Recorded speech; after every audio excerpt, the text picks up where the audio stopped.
మగవారు తమకన్నా పెద్దవారైన అమ్మాయిని వివాహం చేసుకోవటాన్ని మన ధర్మశాస్త్రం అంగీకరిస్తుందా? అంగీకరించదు. అనేక కారణాలు ఈ అంగీకరించకపోవడం వెనక ఉన్నాయి. తనకంటే చిన్నవారిని తాము పేరుతో పిలవాలి, తమకంటే వయసులో పెద్దవారిని పేరుతో పిలవరాదు. ఇల్లాలు తనకంటే చిన్నది పేరుతో పిలవవచ్చు, ఇల్లాలు తనకంటే పెద్దది భర్తను పేరుతో పిలవడం ఎలా?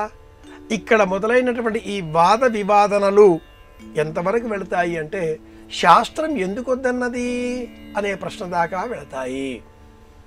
వివేకం అనే పదాన్ని వివేచన చేస్తూ ధర్మశాస్త్రం ఒక నిర్ణయం చేస్తుంది. ఎలా అంటే 60 ఏండ్ల మగవారు 6 ఏండ్ల అమ్మాయి ఒకే వివేకంతో ఉంటారు.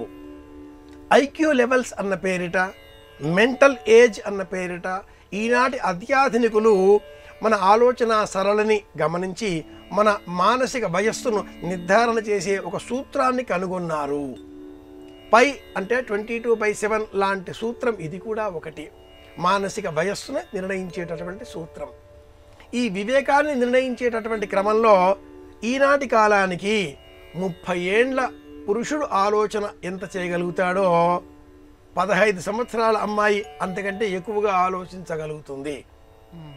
మంచి చెడులు, వివేకం, విజ్ఞానం, విచక్షణ అనేది ఇక్కడ స్ఫుటంగా అమ్మాయిలోనే ఎక్కువ. కనుక ఆ అమ్మాయికి 20 ఏండ్లు, అబ్బాయికి 25, 30 కాసింత ఎక్కువగా. అలాంటప్పుడు ఇద్దరి మానసిక వయస్సు సమానమవుతుంది. ఇది రెండవ కారణం.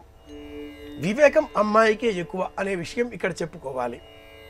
మూడవ కారణం, ఇరువురు సమానమైనప్పటికీ లేదా అమ్మాయి వయసు ఎక్కువైనప్పటికీ ఎవరు వయస్సులో పెద్దవారుగా ఉన్నారో వారు ముందుగా వృద్ధాప్యం చేరుకుంటారు.